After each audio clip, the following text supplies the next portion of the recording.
Hello guys, আসসালামু আলাইকুম। আজকের রেসিপিতে থাকছে কাঁচা আমের আচার এবং বছর বছর ধরে সংরক্ষণ করার পদ্ধতি সহ A to Z দেখাচ্ছি। এই আচার বিভিন্ন খিচুড়ির সাথে খেতে কিন্তু খুবই দারুণ লাগে। আশা করছি আজকের রেসিপিটি আপনাদের কাছে খুবই ভালো লাগবে। ভালো লেগে থাকলে ভিডিওটি স্কিপ না করে সম্পূর্ণ ভিডিওটি দেখে নেন, আর অবশ্যই চ্যানেলটিকে সাবস্ক্রাইব করে রাখবেন, পাশে থাকা বেল আইকনটি অন করে দিবেন এবং ফেসবুক পেজ থেকে দেখে থাকলে অবশ্যই পেজটিকে ফলো দিয়ে রাখবেন। তো আর বেশি কথা না বাড়িয়ে চলুন মূল রেসিপিতে চলে যাওয়া যাক। তো এই আচার তৈরি করার জন্য আমি এখানে প্রায় 1.5 কেজি পরিমাণ কাঁচা আম নিয়ে গেছি। দেখতে পাচ্ছেন কতগুলো টাটকা আম নিয়েছি, আরও আমি নিয়েছি, তা ভিডিওতে দেখাচ্ছি না, আমি এগুলো দিয়েই দেখাচ্ছি। তো আমগুলোকে এখন একটি ছুরির সাহায্যে কেটে নিচ্ছি। আমি এখানে খোসা ছাড়াবো না, শুধুমাত্র পিস পিস করে কেটে নিব। এর মাঝ বরাবর আমি কেটে নিচ্ছি, আপনারা চাইলে যে কোনো বটি বা দাও দিয়েও কেটে নিতে পারেন। তো মাঝ বরাবর দেখতে পাচ্ছেন কেটে নিয়েছি, আর এখন আমের উপরে দাগ কেটে নিচ্ছি। এতে করে ভিতরে মশলাটা ভালোভাবে ঢুকবে এবং তাড়াতাড়ি সিদ্ধ হবে, খেতেও খুবই দারুণ লাগবে। কতটা পিস পিস করে দাগ কেটে নিয়েছি দেখলেই আপনারা বুঝতে পারবেন। এক পিস আমের দাগ কেটে নেওয়া হয়ে গিয়েছে। এবার আমের ভিতরে যে বিচি থাকে সেই বিচিটাকে আমি ফেলে দিব, এটা কোনোভাবেই রাখা যাবে না। দেখতে পাচ্ছেন কিভাবে আমি কেটে নিয়েছি। এবার আমি আরও একটু আম কেটে দেখিয়ে দিচ্ছি। প্রথমে বিচি ফেলিয়ে দিতে হবে, এবার উপর থেকে দাগ কেটে নিতে হবে।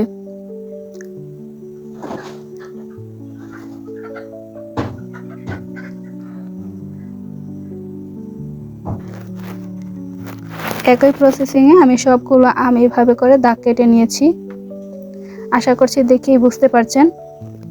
এবার এই দাগ কাটা আমগুলোকে সিদ্ধ করে নিতে হবে, তাই চুলায় পর্যাপ্ত পরিমাণে পানি গরম করতে রেখেছি। পানি যখন ফুটা শুরু করেছে তখন এর মধ্যে কেটে রাখা আমগুলো দিয়ে দিচ্ছি। এগুলো সিদ্ধ করতে খুব বেশি সময়ের প্রয়োজন হবে না, 3 থেকে 4 মিনিট সময় ধরে এভাবে সিদ্ধ করে নিয়েছি। আর এগুলোকে এখন পানি ঝেড়ে উঠিয়ে নিয়েছি। দেখে বুঝতে পারছেন কতটা আমি সিদ্ধ করেছি। একদম খুব বেশি নরম করা যাবে না, যখন হালকা হালকা শক্ত থাকবে এবং হালকা হালকা সিদ্ধ হবে এ পর্যায়ে উঠিয়ে নিতে হবে। এই সিদ্ধ করা আমগুলোকে এখন তেল, লবণ এবং হলুদের গুঁড়ো দিয়ে মাখিয়ে নিতে হবে। আমি এখানে 50 গ্রামের মতন লবণ নিয়েছি এবং 100 গ্রামের মতো সরিষার তেল নিয়েছি। তেল, লবণ এবং হলুদের গুঁড়ো দিয়ে এখন সবগুলোকে একত্রিত করে মেখে নিচ্ছি। অবশ্যই সব স্থানে যেন লবণ পৌঁছায় সেদিকে খেয়াল রাখতে হবে। হাত দিয়ে ভালোভাবে পিস কাটা অংশে লবণ দিয়ে দিতে হবে। আশা করছি আপনারা দেখলে বুঝতে পারবেন, অবশ্যই মনোযোগ সহকারে ভিডিওটি দেখে নেন। ব্যাস, একটি পেঁচে লবণ মেখে নেওয়া হয়ে গিয়েছে। এভাবে পরপর করে সবগুলো আমে লবণ মেখে নিয়ে রোদে শুকিয়ে দিয়েছি। খুব বেশি শুকানোর প্রয়োজন নয়, 2 থেকে 3 দিন ধরে রোদে শুকালেই চলবে। দেখতে পাচ্ছেন আমগুলো কিন্তু এখনও নরম নরম রয়ে গিয়েছে। এগুলো একদমই টাটকাভাবে শুকানোর কোনোই প্রয়োজন নেই। আর এগুলো এখন তেল দিতে হবে, তাই এর মধ্যে অন্যান্য উপকরণ ময় মশলা দিয়ে তেল দিতে হবে, সেগুলো আমি দেখিয়ে দিচ্ছি। এখানে আমি মেজারমেন্ট কাপের 1 কাপ পরিমাণে আদা নিয়েছি, সরিষা বাটা নিয়েছি 1/2 কাপ পরিমাণে, 1 কাপ পরিমাণে রসুন বাটা নিয়েছি, 3 স্পুন পরিমাণে ধনিয়া গুঁড়া, 3 স্পুন পরিমাণে পাঁচফোড়নের গুঁড়ো, 5 থেকে 6 পিস বড় বড় সাইজের দারুচিনি, 6 থেকে 7টি এলাচ। এবার একটি কড়াইয়ে পর্যাপ্ত পরিমাণে, অর্থাৎ এখানে 250 গ্রাম পরিমাণে প্রথমে সরিষার তেল দিয়ে কষিয়ে নিচ্ছি। সরিষার তেল যখন হালকা গরম হয়ে গিয়েছে তখন ছোট ছোট করে দারচিনি দিয়ে দিচ্ছি। দারচিনি ভেজে নিতে হবে। 2 টেবিল চা চামচ পরিমাণে পাঁচফোড়ন দিয়ে দিচ্ছি। আরও দিয়ে দিচ্ছি রসুন বাটা, আদা বাটা এবং সরিষা বাটা দিয়ে মশলাটাকে কষিয়ে নিচ্ছি। এবার আরও দিয়ে দিচ্ছি ধনিয়া গুঁড়ো, জিরা গুঁড়ো 4 চামচ পরিমাণে।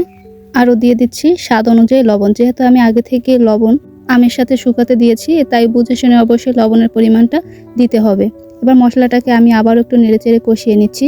এবার দিয়ে দিচ্ছি লাল মরিচের গুঁড়ো প্রায় 2 টেবিল চা চামচ পরিমাণে, হলুদের গুঁড়ো দিয়ে দিচ্ছি 1 চামচ পরিমাণে। তবে আপনাদের ক্ষেত্রে হলুদের গুঁড়ো, মরিচের গুঁড়ো চাইলে স্কিপ করতে পারেন, তবে এখানে অবশ্যই শুকনো মরিচ ব্যবহার করতে হবে। আর হলুদ মূলত এখানে আমি শুধুমাত্র কালার আসার জন্য দিয়েছি, তবে যেহেতু আমি আগে থেকেই হলুদ দিয়েছিলাম শুকানোর সময়, তাই পরবর্তীতে হলুদ আর না দিলেও চলবে। তো এবার আমি আবারও ভালোভাবে কষিয়ে নিচ্ছি। দেখতে পাচ্ছেন নিচ থেকে কিছুটা লেগে লেগে আসছে, তাই আমি আবারও তেল দিয়ে দিচ্ছি। যেহেতু আমি আগে থেকেই বলেছি যে প্রায় 1.5 থেকে 2 কেজির মতো আম নিয়েছি, আর সেই আমের জন্য 2 কেজি পরিমাণে খাঁটি সরিষার তেল ব্যবহার করেছি। এর মধ্যে শুকনো মরিচ দিয়ে দিচ্ছি 5টি, শুধুমাত্র ঘ্রাণ আসার জন্য এখানে মরিচ ব্যবহার করেছি। আর এখানে যে আমি 2 লিটার পরিমাণে তেল ব্যবহার করেছি, এটি সংরক্ষণ করে রেখে দিব। এই তেলের মধ্যে এখন আবার দিয়ে দিচ্ছি পাঁচফোড়নের গুঁড়ো, এতে করে খুবই সুন্দর ঘ্রাণ আসবে এবং খেতেও দারুণ লাগবে।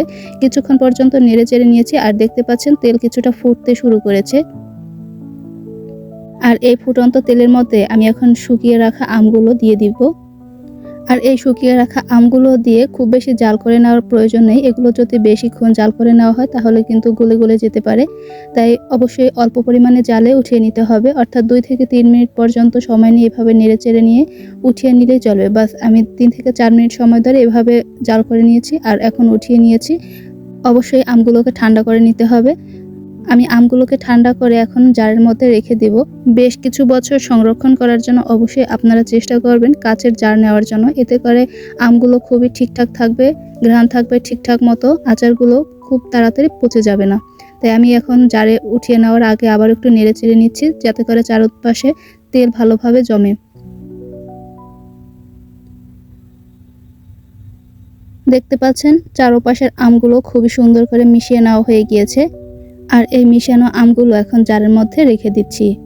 বাস এভাবে করে যদি আপনারা সংরক্ষণ করেন তাহলে আশা করছি কয়েক বছর ধরে এভাবে খেতে পারবেন। এতে করে নষ্ট হয়ে যাওয়ার কোনোভাবেই ভয় থাকবে না, ঠিকঠাক মতো ঘ্রাণ থাকবে, পারফেক্ট টেস্ট থাকবে। আশা করছি আপনারা অবশ্যই বুঝতে পারছেন কিভাবে সংরক্ষণ করা হয় এবং আচারের মধ্যে পারফেক্ট টেস্ট আনা যায়। তো আজকে আমার ভিডিওটি আপনাদের কাছে কেমন লেগেছে অবশ্যই আপনাদের ব্যক্তিগত মতামত কমেন্ট বক্সে জানিয়ে দিবেন। তো আজকে এ পর্যন্তই। ভালো থাকবেন, সুস্থ থাকবেন এবং পরবর্তী ভিডিও দেখার জন্য অবশ্যই চ্যানেলটিকে সাবস্ক্রাইব করে দিবেন, পাশে থাকা বেল আইকনটি অন করে দিবেন। ফেসবুক পেজ থেকে দেখে থাকলে অবশ্যই পেজটিকে ফলো দিয়ে রাখবেন। আল্লাহ হাফেজ।